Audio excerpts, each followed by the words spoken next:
there for more on this. And we're joined by Robert Barnett, Senior Energy Economist with Bloomberg Government. Good to see you again, by the way. I have to first give you credit because you were one of the first interviews that I did here where you called the liquid natural gas a thing. And apparently the president agrees with you, at least in some cases, with respect to this, quote, rule or law.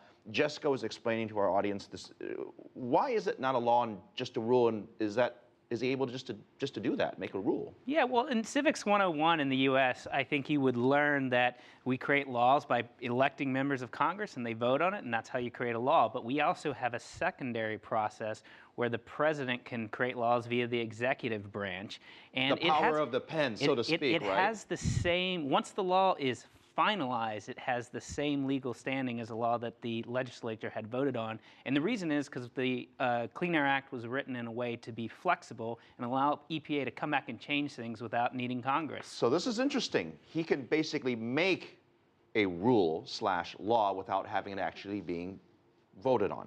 All right, let's not discuss the political aspect of it for now. Let's talk about the merits of the actual rule. This cap and trade, to trade essentially pollution credits for the clean pollution states, for them to trade around.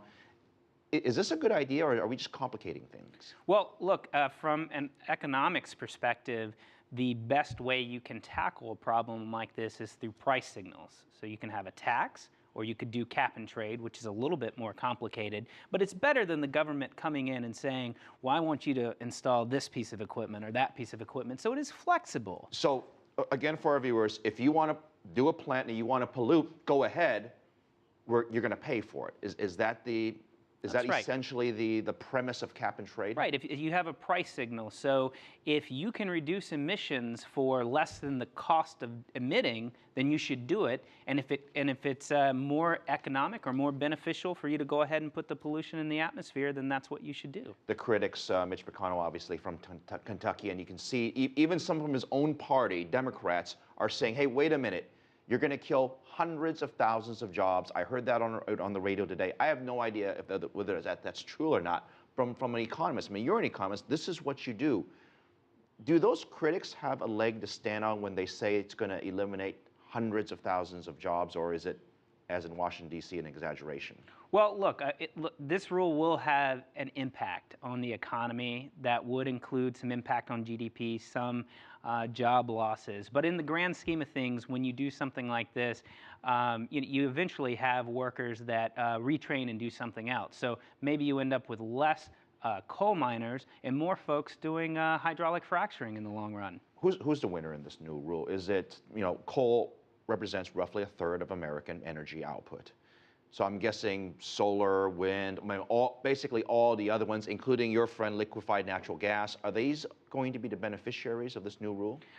Definitely gas. I mean, gas is the cheaper, lower cost cousin of coal. It has less carbon, and this rule actually presents a way for gas to take market share from coal. So you actually have an interesting business dichotomy of the oil and gas folks beating up on the coal folks here. And this has global implications as well, because part of the president's premise is that this is good for the environment, part of the climate change initiative that he's put forth.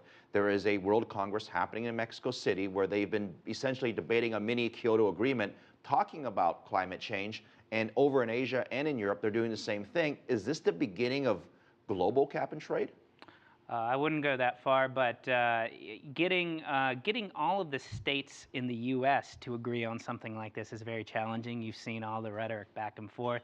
I think it only goes to another level when you try to do the same thing internationally. So I think very far from any sort of international cap and trade. But this is how you would see it. It's kind of bubbling up, and where you're going to see it first is within the states, and then maybe it goes from there. How powerful is the president's pen? He says he wants to make this a rule. Can he just say it and it becomes rule? I mean, I know there's a comment period.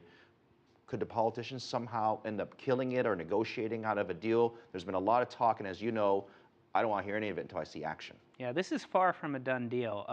Typically, a regulation takes years, even a decade to get in place. So it's, in all likelihood, this rule will not be complete by the time President Obama leaves office. So a lot of it's going to depend on what the next president thinks of the issue. All right. Always good to have you here. Robert Barnett, Senior Energy Economist, Bloomberg Government. Thank you very much for your analysis